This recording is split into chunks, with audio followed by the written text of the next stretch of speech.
if you assert there's some kind of privileged information, they're going to try to do everything they can to narrow that down to the point where you're not actually keeping it secret. So there was a lawyer who was coming through the border recently. I wrote about him too, and I'll send you the link. There's a lawyer who's coming back to Detroit from like a vacation and somewhere sunny, and they stopped him and they said, "Can we search your phone?" And he said, "This is, attorney-client confidentiality." And they said took out a yellow legal pad and said, "Write down every conversation on there that's confidential, and we won't look at it." He said, "Well, that's a futile exercise because then I'm just telling you, even if I'm not telling you the content of the conversations, I'm telling you who all my clients are and when I talk to them, and it's just sort of makes this pointless." And he stood his ground and refused, and eventually they sort of relented and they said, "All right, I just want to see your contact list." And he said, "You can thumb through it, but I'm not going to tell you which one's a client, which one's a friend." Buy my novel, Escape from the Village, from major booksellers online. Go to escapevillage.com. Subscribe to the Substack. Go to fountainheadforum.substack.com. Support the forum. Go to buymeacoffee.com/fountainheadforum. Thank you. Welcome to the party, pal. This is Fountainhead Forum 302. I'm talking with Matthew Petti, who's on staff at Reason Magazine. He recently had an article about how to avoid getting searched at the border. He travels a lot himself, and so I thought I'd bring him on here to talk about that. How are you, Matthew? I'm good. Thank you for having me on, and I'm happy to talk about this stuff. Yeah. So how did you end up at Reason Magazine? How did you get interested in this particular issue? Sure. So before Reason, I was in the Middle East for a good bit doing reporting there. And I also knew a lot of Americans living in the Middle East. And I heard some pretty bad horror stories of people coming back over the U.S. border. Personally, I only got sort of interrogated once, and it was this just waste of everyone's time. It wasn't too intrusive. But I've heard of like very aggressive interrogations happening. People getting held for 3-4 hours, including I knew a guy who worked at the U.S. Embassy in Algeria who got held for questioning because even though he was a government employee. I knew a journalist who was he was coming through, and they basically used a very underhanded tactic to find out who was talking to him, to unmask his source, telling him, "Oh, you're on some kind of government list and you need to call this number to get off of it." And while he's in the interrogation room entering the number, they're watching over his shoulder to see if, and it wasn't really the number to get off the list, it was the number of the person they were interested in. And then recently there have been some pretty high profile cases of the Trump administration, under the Trump administration, of Customs and Border Protection agents searching people's phones and using that to turn them around. There was a Lebanese doctor at Brown University who was visiting Lebanon, and they found in her deleted photos folder, some like Hezbollah, like the photo of the Hezbollah leader that she had saved from the internet or something, and pictures from his funeral, which was happening while she was there. And so they turned her around. There was a French scientist coming Turned her around. Yeah, like they put her on a plane back to Lebanon. Oh, they actually do that? Wow. Yes. Well, they're so focused on putting them in detention centers and locking them up someplace and torturing them. I'm kind of shocked that they that's really preferable to what they do to a lot of immigrants. Well, they did detain her for. I didn't know they actually just turned immigrants around. This is the first time I've heard of American Border Patrol actually just turning somebody around and telling them to go home. Well, you'll still get detained and stuff, but then they'll put you on another flight afterwards. But maybe for 6 hours or something like that. Yeah. I mean, in this case, it was because there was actually a court order to let her enter the U.S. or to like freeze her detention, and so they just wanted to get rid of her as quickly as they could, so that the court couldn't do anything. Yeah, it's fair to say some of these border people and people with ICE. They make the cops who beat up Rodney King look like saints. Yeah, I mean, sometimes they're worse than the worst police officers, is what I'm saying. Yeah, no, I mean, within the intelligence community in the U.S. and stuff, like, sort of border cops are sort of the lowest it's not a very prestigious kind of job to have within the sort of state security apparatus. There's another case of a French scientist who got turned around at the airport too. He was never named, but the French government, it was so egregious that the French government actually came out and said, look, they searched his phone and found something in a private conversation and turned him around based on that. Wouldn't let him attend this. He was like a space researcher in going to Houston. So yeah, there's a lot of cases like this. And so I figured I would, and also I found a lot of misconceptions. People don't realize there's a huge difference in your rights as an American versus a foreign citizen. Personally, and we can talk about why I think this is actually a pretty bad loophole, but this does exist. So if you are a foreigner, they can deny you entry to the U.S. If you're an American, they can't. So a lot of Americans don't realize that. Like all they can really do is waste your time, but they've got to let you enter eventually. And so I figured all of these things combined, it's worth just writing an explainer and teaching people this is what you can and cannot do at the border, and this is what the government, according to its own rules, can and cannot do to you. Yeah, so that sounds like they make up their own rules. I can't say I've ever really had many hassles coming into the country as an American. I've had a few going out, but entering other countries, but it's really pretty much easy. I mean, I have my passport, so, and it's got plenty of stamps. Yeah, does it depend on where you're coming from? I mean, if you're an American coming from Canada, they're probably going they wonder what's this guy doing in Canada, versus coming from Turkey or Saudi Arabia. So I think yes and no. Yes, I think it's much more likely to attract attention if you have funny stamps. I mean, that's why the interrogation was clearly like, what were you doing in the Middle East? And yeah, certain stamps will definitely set off alarms, but I think that also people don't realize that you can't. They do it. It's random and hard to predict, but they also do it to people just coming from places like Germany or Canada. There were a few high-profile cases of European travelers getting really hassled and turned around and thrown into detention, treated like prisoners, they were prisoners. And I mean, even for me, like I have a Cuban stamp in my passport, I have an Iraqi stamp in my passport, but the country that they were really interested in was Jordan, which is a U.S. ally, and I was a little bit, surprised and confused by that. Like, you don't know really what their thought process is. You can sort of guess broadly the kinds of, like, if you're out of the country in sort of a spicy location for a long time, they're much more likely to be interested in you, but there's no hard and fast rule. It's very hard to predict. Yes. Okay. Yeah, Jordan. That's definitely a Middle Eastern country, but we don't really hear that much about Jordan. But it is the country that has the longest. I mean, no country has a longer border with Israel than Jordan does. Yeah. But it's also a very stable country, and it hosts U.S. bases, and it's not really any place that someone would go. Like if someone was looking to cause problems and go to Syria or something, they go through Turkey. Jordan is like Americans who want a little bit of a spicy vacation, or people studying Arabic or working and doing some kind of charity work. Yes, plus Queen Rania is really hot, and the King Abdullah is a big Star Trek fan. So I figured it's one of the more okay countries.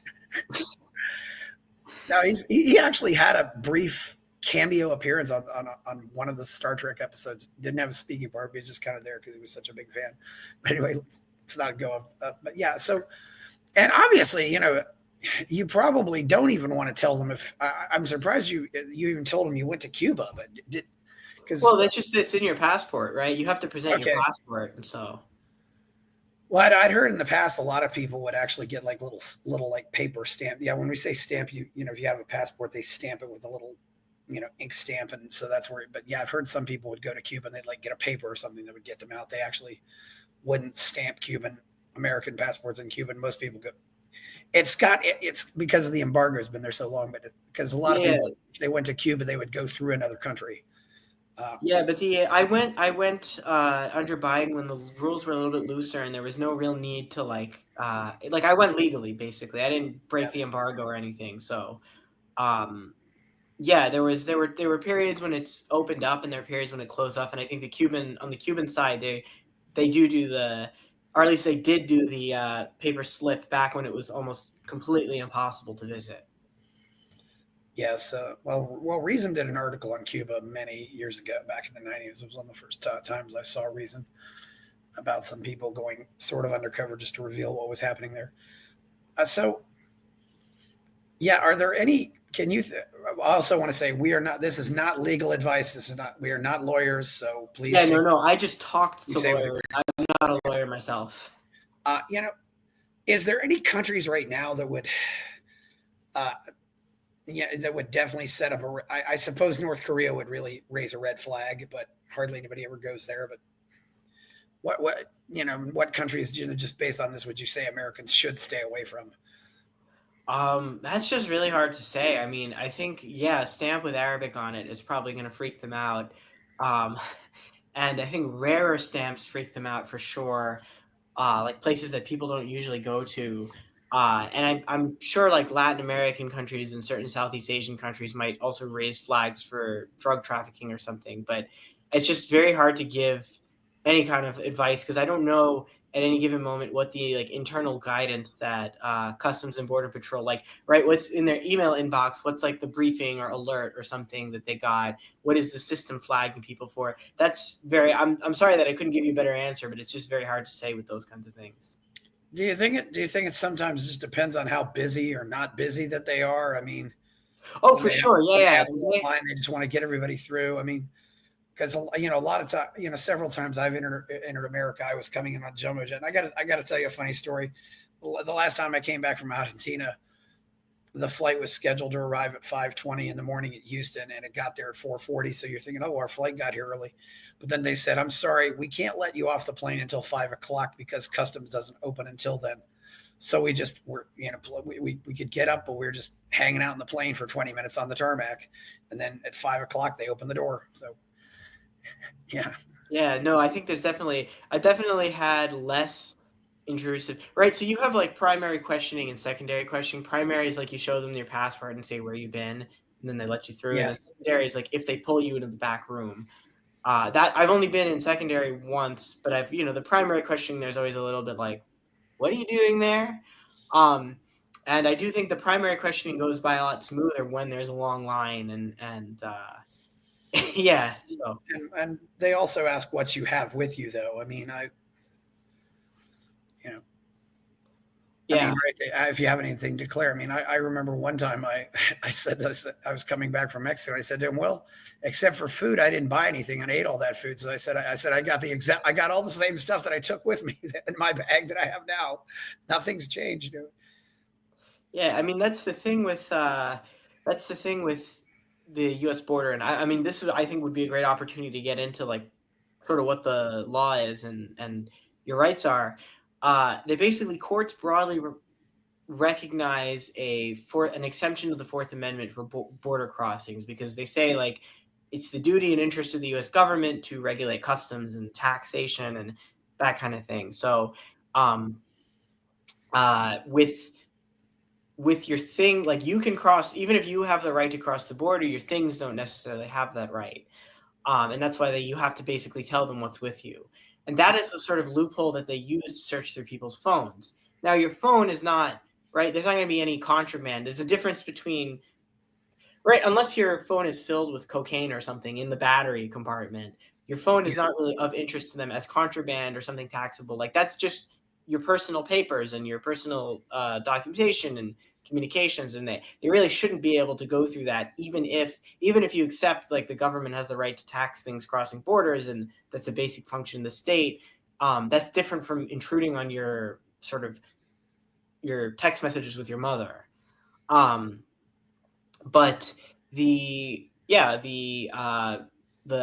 Customs and Border Protection asserts that they have the right, because of this First Amendment exception, to search electronics that cross the border. And they say that, okay, well, we're only searching what's physically on the device, not what's on the cloud, right? They supposedly, according to their own regulations, they turn the device on airplane mode before searching it, but you still got like all of your chat history, all of your text history, all the photos that you've Yes. taken and such um, on it. Now, they do also have a distinction between a manual search and a forensic search. A manual search is just, can I thumb through your phone, right? Show me your Yeah. contact list. And that they basically say they can do on a whim. And then a forensic search is when they actually plug this into a machine that like scans your data and downloads it and puts it on God knows where. And that they say they need a little bit more suspicion. But again, it's the government. It's not a court order or warrant or probable cause. It's just the government writing its own rules, and they could change it. Uh, and they can also, as part of the sort of customs authority that they have, just take your phone. So if you refuse to open it, they could just say, well, the phone stays with us. And then, of course, they're going to take it, plug it into that machine, and mail it back to you 2 weeks later. Um, Yes. yeah. But, of course, Mm-hmm. and here's the difference between being an American and a foreigner. If you're an American, you don't have to voluntarily give them anything, right? You don't have to give them the password to open the phone. Um, you don't have to let them look through anything. Now, they can take the phone away from you, and you shouldn't physically resist the border cops. That's not a very good idea. But you don't have to make it easier for them in any way. Same Yes. goes, of course, for laptops and any other kinds of electronics. It's more of a problem if you're a foreigner because foreigners, sort of innocent until proven guilty is flipped. The way they see it, Yes. entry into the United States is a privilege, not a right, even if you have a valid visa. It's up to the customs agent to say whether you're really eligible to enter. So, what they can do if you're a foreigner is say, I want to look at your phone. And if you say no, they can say, well, we don't know what your purpose in the country is. We can't determine that you're eligible to enter and turn you around, even if you have a valid visa or something. And the lawyers tell me that green card in theory is the same as having a green card in theory is the same as having a passport. You have the right to enter the US. But under this administration, they seem to be looking to chip away at that right and find reasons to take people's green cards away. I don't know if you heard about the Columbia student Mahmoud Khalil. That's like the big high-profile case. But they basically said you're not eligible to be in the U.S. And he said, "Oh, I have a green card." And they said, "Secretary of State has the right to take that away." So you got to be careful with that. But if you're an American born in America, or just even a naturalized American, if you have that blue passport, um, there's really nothing they can do other than waste your time and take your things away, which is not nothing, right? That can really disrupt your life and cause you problems, Yes. but you'll get through and your phone will get back to you eventually. Um, in terms of the technical capabilities of what they can get off your phone, that's kind of an open question. I did an article a few months ago because I got through Freedom of Information Act requests, some internal documents from Celebrite, which is one of the contractors that does this cell phone scanning service.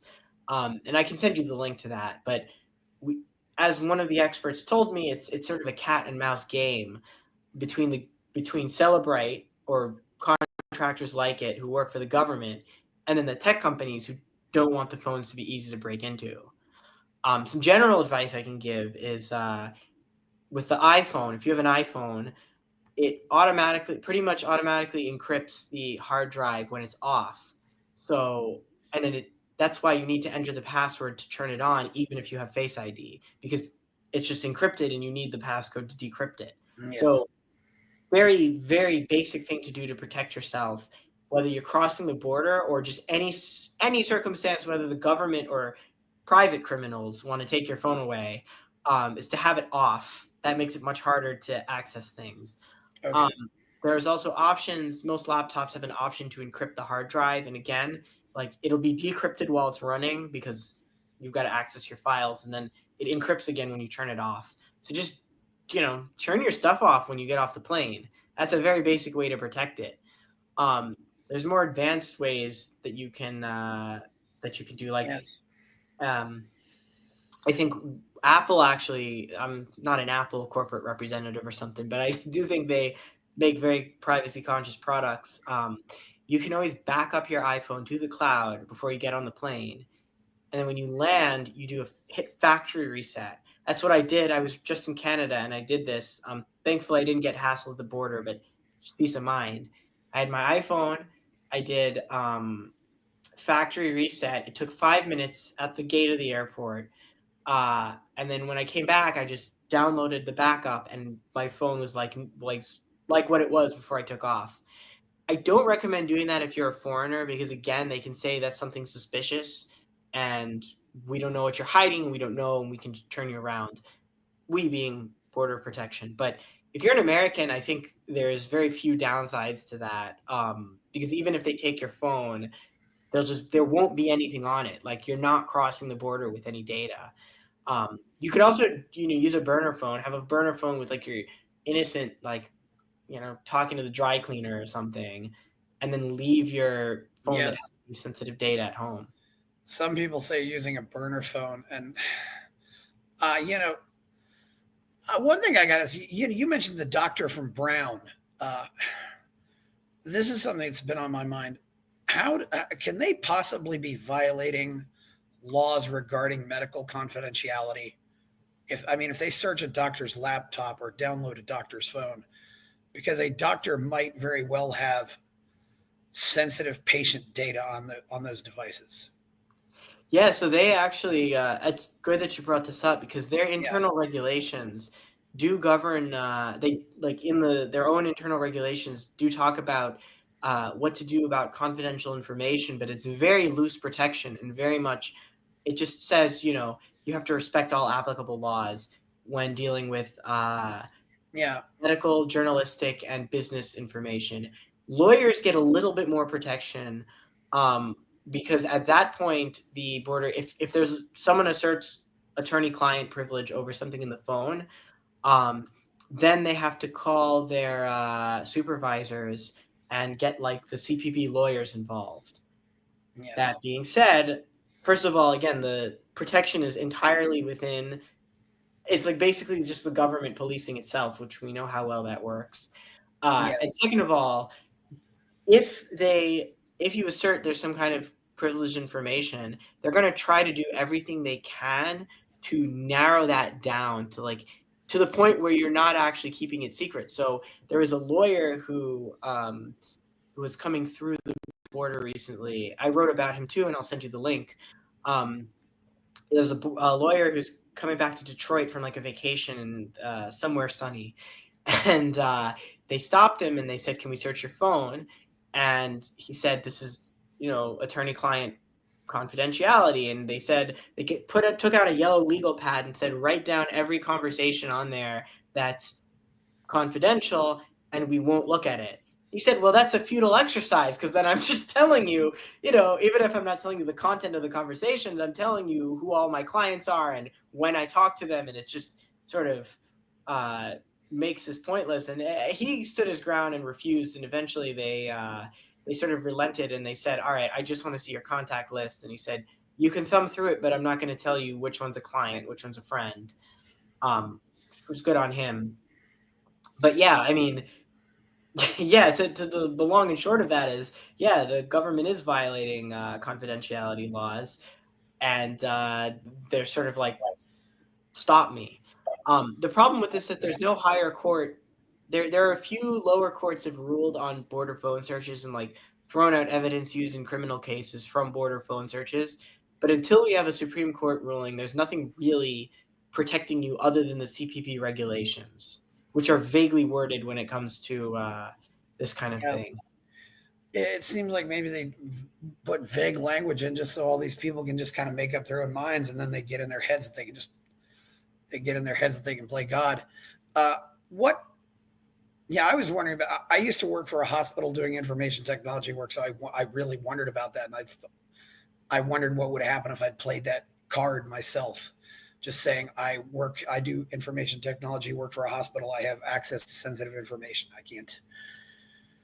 And this is the company Depends on laptop. what the agent is feeling. I think it just depends on how the agent feels like dealing Yes. with it. Are there any differences, say, from coming in at the airport versus coming in by car, or even coming in on a boat. I mean, but most of these are probably either land crossings or airport crossings, I suppose. I can't really tell you about that. I don't have much experience with land crossings. I was flying in from Canada. Um, but I do think, yeah, I think it really just comes down, a lot of it comes down to the sort of how busy it is, how much time they have to hassle Yes, you, and sort of whether they're holding yes, people up. Yeah, yeah, I think, yeah, but I think legally, you coming in through an airport is the same as you coming into the land crossing or on a boat or however else. It's a port of entry is a port of entry. Well, if you remember back in 2021, I entered the U.S. twice after traveling, and both times I came in from Mexico on the ground Hmm. because anybody could come in on the ground without saying, "Oh, I just had a PCR test." I Granted, see. that's done with, thank God, but I refused. I said, and that's one thing. Also, there are a couple there. I don't know. There are a couple airport combinations you can do that with. I mean, you can go to Tijuana and go to San Diego, or in my case, I went to Ciudad Juarez and then El Paso. I literally flew to Ciudad Juarez, crossed the border, and then flew out of El Paso. Obviously, there's a little more work involved. But I don't know what kind of Canadian crossings there are. Maybe Detroit and Windsor is about it. But anyway, Trent Windsor. I'm sure there's Vancouver. Vancouver, Seattle might be. but that's a pretty long trip. Yeah, that's true. Yeah, there's a lot of crossings. I mean, actually, I was coming back. So I had a connecting flight in Ottawa. It's funny because I was actually in the pretty far north in Canada, like in the Arctic in the bush. But I was coming. I had a connecting flight through Ottawa, and that ended up being the more difficult thing. And so I was looking at all my options of on the East Coast how to get back to New Jersey from Ottawa without taking a plane, and it really was no good option. Yeah. What were you doing all the way up there?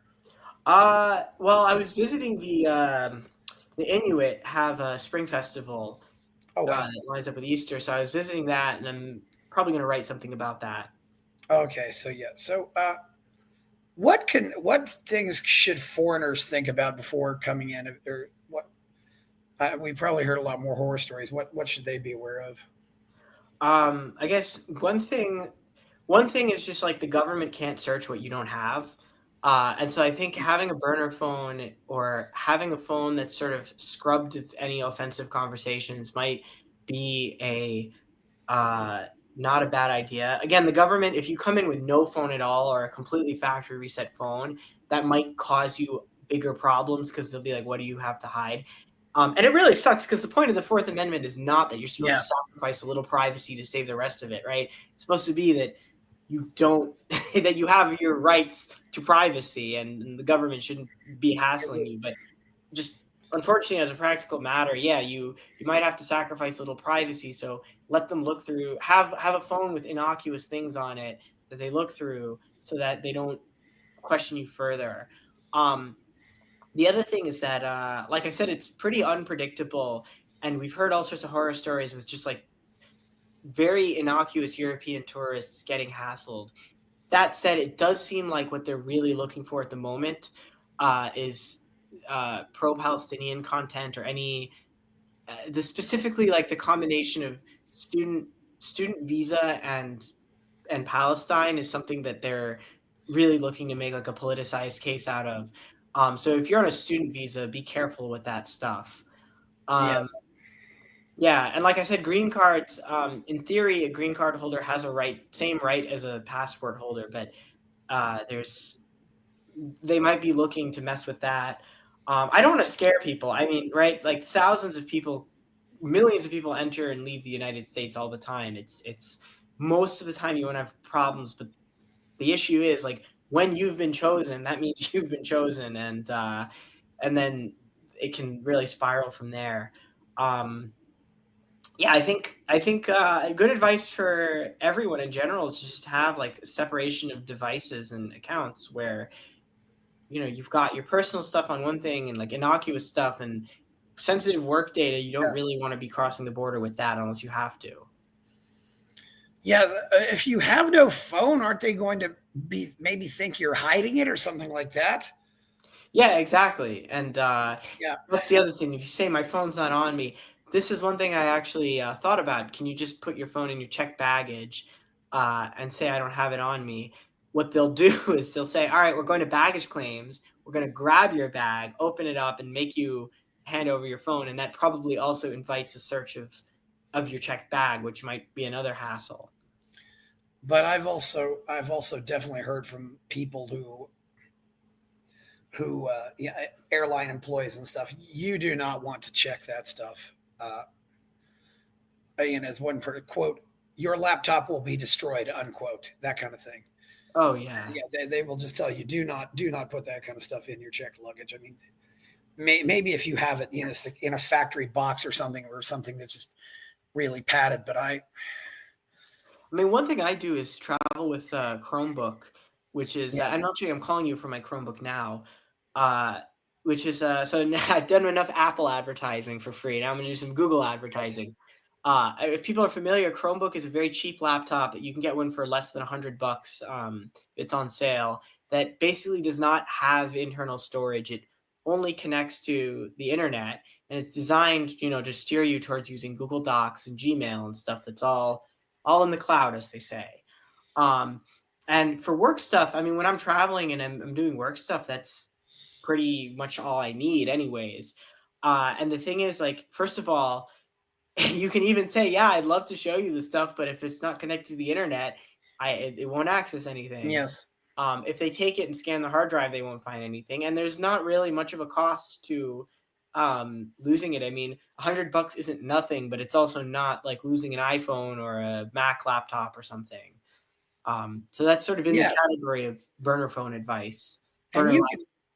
can you can still pay you can still pay $5,000 for a laptop if you really want to get a big one. Also, uh, any other devices that might be susceptible, like cameras or Yeah, they can look through your camera. They can look through your anything. Basically, they assert the right to search anything that you have on you. So yeah, keep in mind, like, if you have uh, photos on your camera, like, they just, yeah, be careful with that. One thing actually, there's also a distinction between sort of there is an idea of digital contraband where if you have Mhm. material, and I mean, this is really like talking about child porn, or something Yes, hidden inside the device. That is something where even when courts rule like they can't search through your emails or something, they've always accepted that the government has the right to look for digital contraband, like, you know, looking through. Even if there was a case in New York where they said, look, going through someone's phone and their messages is is not the same as searching through their bag. But if you think that they have child porn on their camera, that is actually like searching through their bag. That's an acceptable, non-invasive use of government power. So that's another thing to keep in mind. I would hope that none of the listeners here are involved in anything like that. Um, but yeah, I think camera is actually probably one of the things that's most susceptible to being searched, and so um, keep that in mind. I mean, this was actually a problem for the Lebanese doctors. Again, like, right, she was in Lebanon when they were doing the funeral for the Hezbollah leader, so she took photos of the funeral, and then she had that in her. She deleted it from her camera roll, but it was still in the like trash bin that Apple keeps. yes, She found it there, and so exactly. if you've been somewhere that you don't want the government to know about, don't have photos of that lying around where they can get to it. And this is another place where like cloud storage comes in handy, right? Like, put Yeah, that in the cloud backup that they can't access yeah, from your phone.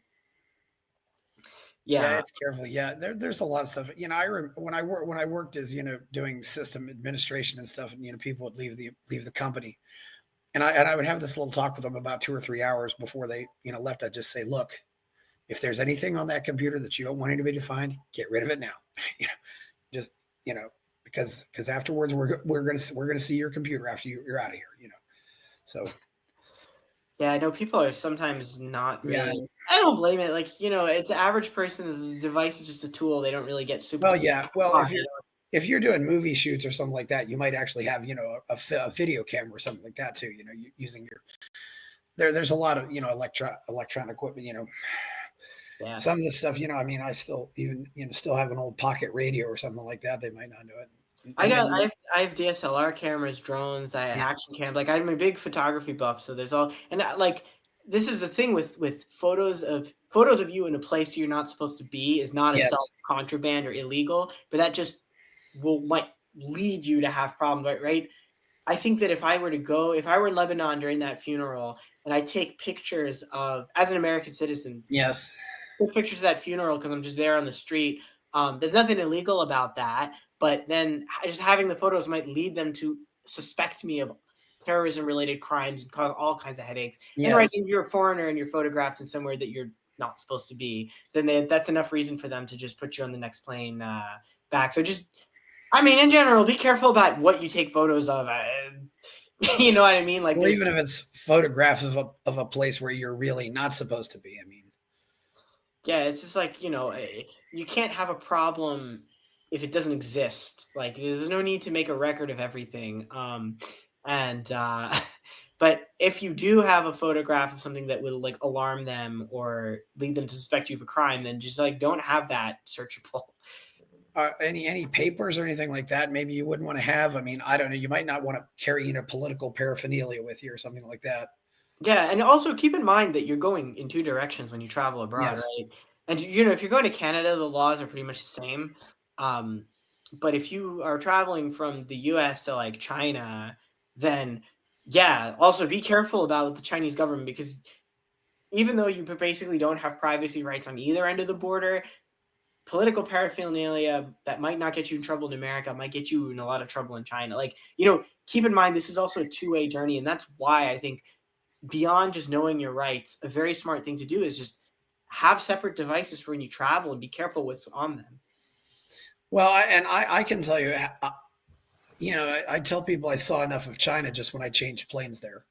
I mean, I was asked to show my passport maybe 5 or 6 times, and after that, and literally, I was just going from Mongolia back to the U.S. and You're it's pretty like well traveled, Mongolia. not that well, 15 countries or so, but it just happened to be Mongolia where the Liberty International Conference was, and I just thought to myself, look, next time I do this, I will go through Tokyo or I will go through Seoul, and I will just not go through Beijing at all, just, no matter what the price is.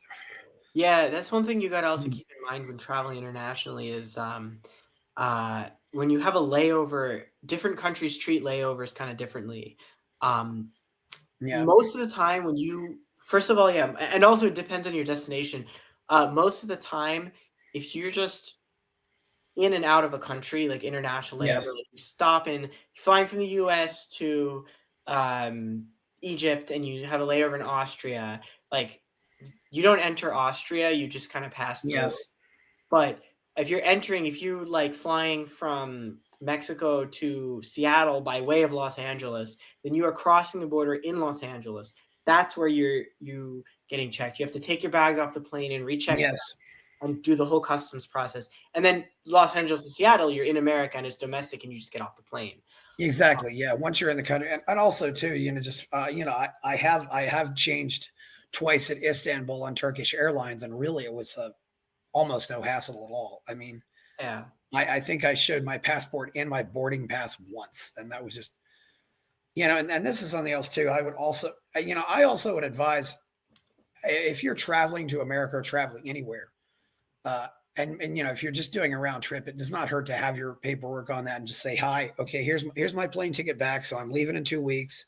So they know how long, and they see that you bought a plane ticket. Yeah, And one of these cases with European tourists that I was talking about yes, recently was actually like it was some backpackers or something who didn't have a return ticket, and so the border people basically said, "Oh, well, we think you guys are illegally immigrating, and so you're yes, not going back to Europe," which is, I mean, I don't know. I don't think I'm sure there are people who overstay their visas, but it just did not seem like a situation yeah. where it's reasonable to suspect that. But um, Some people wing it, and some people, if you're staying really for a long time, also if they've come to visit America, they may not have decided where, they might want to go around America a few places. So maybe they enter America in Los Angeles and leave America at New York.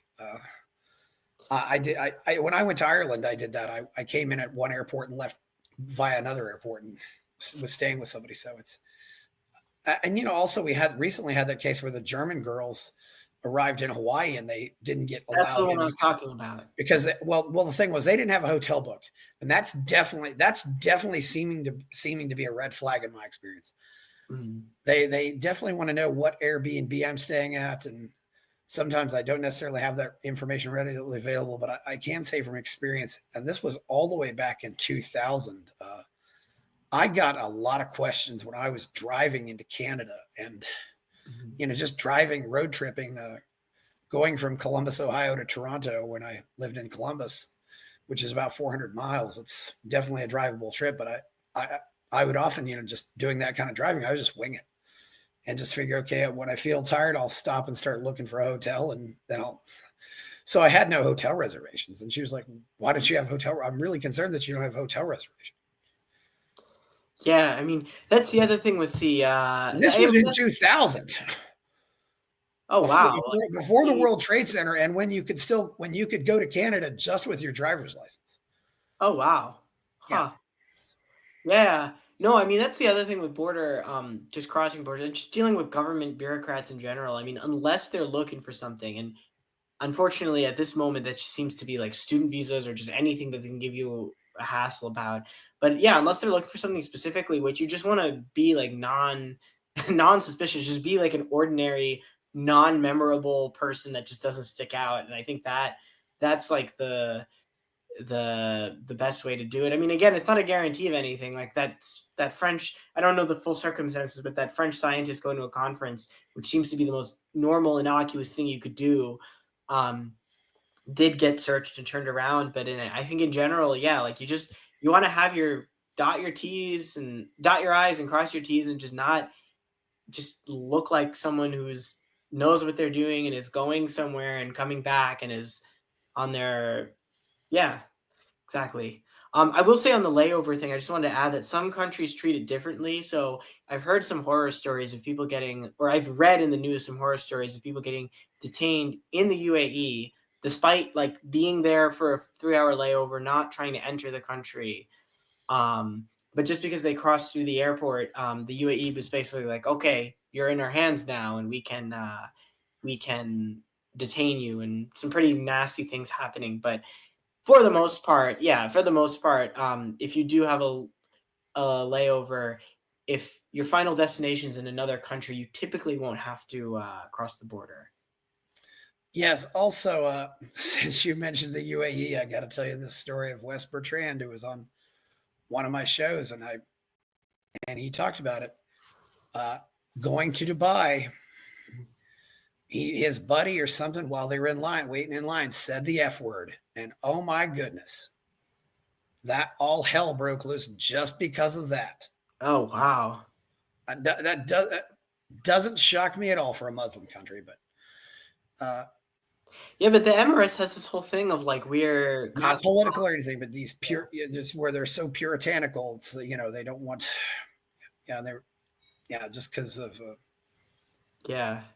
No, it's surprising me because the Emirates has this whole image of like we're cosmopolitan and we like to where we welcome all stripes, and they're sort of like we're not so strict about those rules. But I think probably in their mind it's not just a religious morality thing, but like a public order thing of like, oh, it's like dirty and low class, and so yes, yeah. Some of those countries are very, very, very much into that. Like if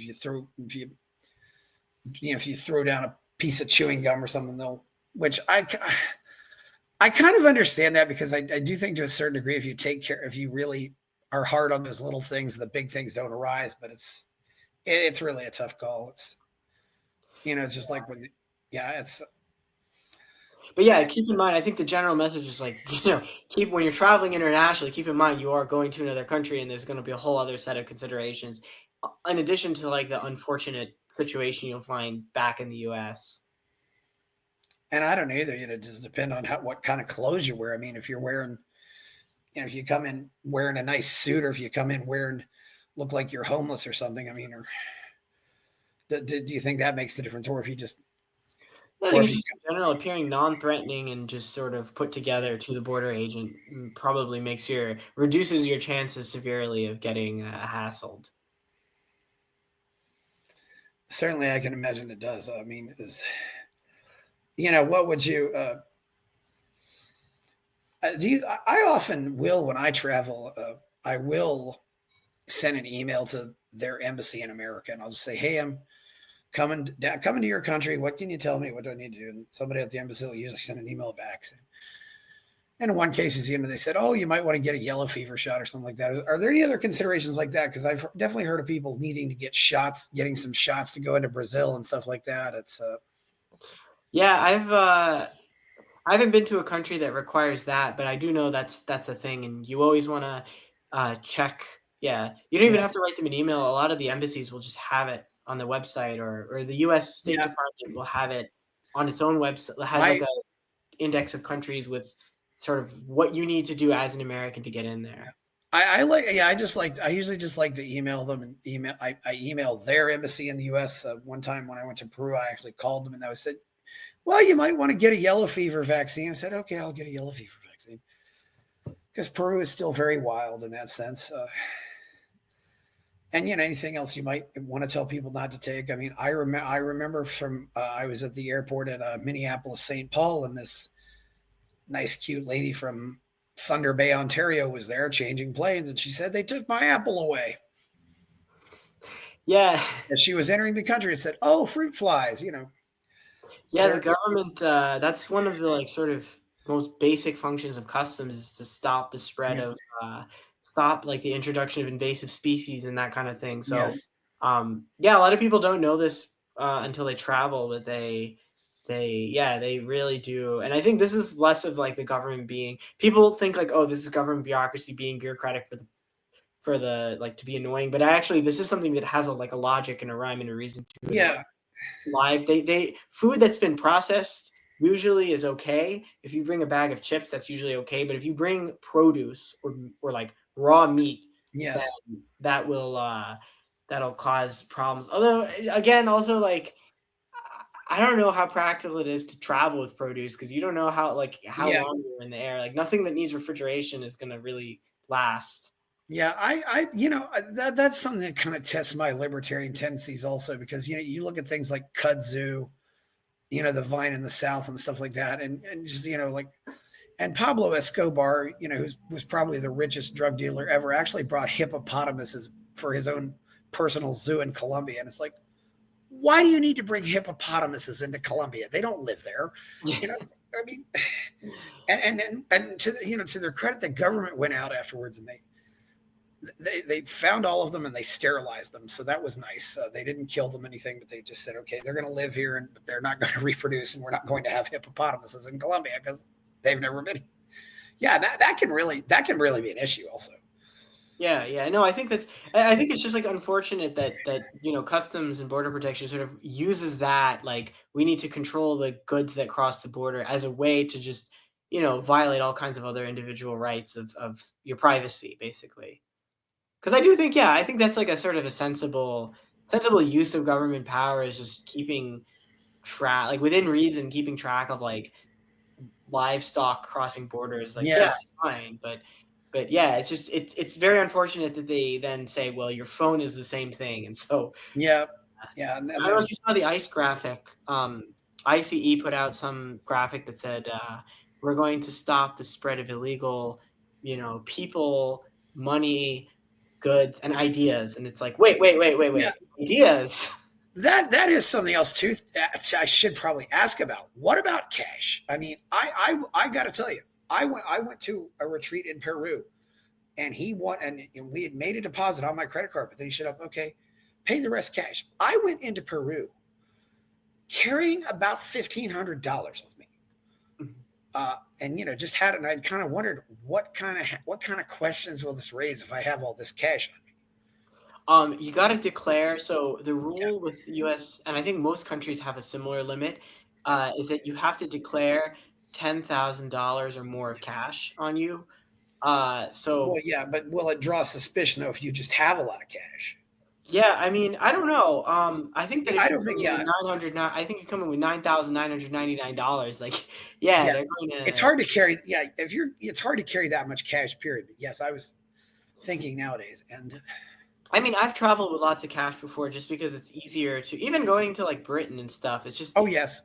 yeah, it's easier to just change the money at my own bank in the US and go to the other country than to like deal with ATMs and exchange rates and such. So I think it's normal to carry cash. I've never had a problem with that, but Yeah. if you go right up to the limit, or you have like big bricks of bills in your suitcase or gold or something, then that might freak them out. But that's also a thing that's, I think, it has to get to the point of them searching your suitcase, which is Yes. a lot less likely than them pulling Mhm. you and questioning. Yeah, well, it's a good idea when you're traveling internationally. You don't know what's going to happen, so it's a good idea to get some cash, even if you don't ever plan on using it, because you don't know what's going to happen when your credit card might not work. And that is another thing, though, too. Though, uh, you probably want to go here pretty soon. What about traveling with your dog or your cat? I mean, traveling with pets can be definitely a hassle. It's hassle enough, just domestically, But what about any considerations there? I've never done it. I've heard it's really difficult and expensive. Yeah, Because, yeah, this is one of the things it's that not really worth it. I don't know. I mean, it's up to you. Like, if you're moving somewhere, I mean, there's a great article. I'll find it and send it to you about an NPR correspondent who is in Jerusalem and then got a new assignment in Pakistan or something, and so wanted to bring a cat with her, and it was like this whole lot of paperwork, and Yes. again, it's this whole same thing with bringing fruit. It's like they don't want invasive species or diseases or something, so it yeah, but yeah. And unfortunately, I can tell you a definite horror story involving a dog crossing the border in a car in Mexico. Uh, the dog ended up staying in the car for about 3 hours in the middle of summer at the Texas-Mexico border. Oh my God, what a nightmare. That was actually Derek Bros, the great guerrilla journalist, as I call him. He was they wouldn't let them take the dog out or whatever. They told him to just leave the dog in the car, and 100 degrees, 3 hours. Yeah, that's not a good situation. Yeah, This really, border sorry. Yeah. border agents really do Yeah. exercise a lot of petty power sometimes, and it's just like awful things like that can. Really, that's a good, like you said, it's petty power. It's just like you get off on this or something, or you just don't care. I don't know. How could you, if I'd done something like that, I wouldn't be able to live with myself. If I was responsible for somebody's dog dying of heat stroke, I mean, yeah, but anyway, well, Matthew, it's where can we find you out there? It's been good having you on here. Yeah, you can find me at reason.com. I publish Yeah. pretty frequently there. I had a blog on Substack, pettymatthew.com, but it's not Yes. really, I don't really maintain it that often anymore because now I have a full-time job. And yeah, you can catch me on Twitter.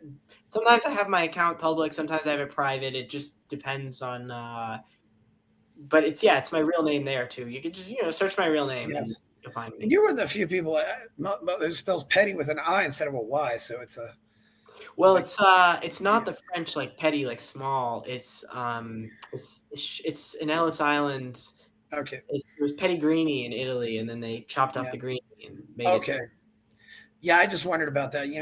Some of those names are all the different ways they spell Riley and things like that. Yeah. Just how it worked out at the border. No, this was Ellis Island. Speaking of borders, speaking of U.S. Customs agent, yeah, that was their doing. So, Yeah, this has definitely been an interesting issue lately. Certainly, I appreciate you talking about it.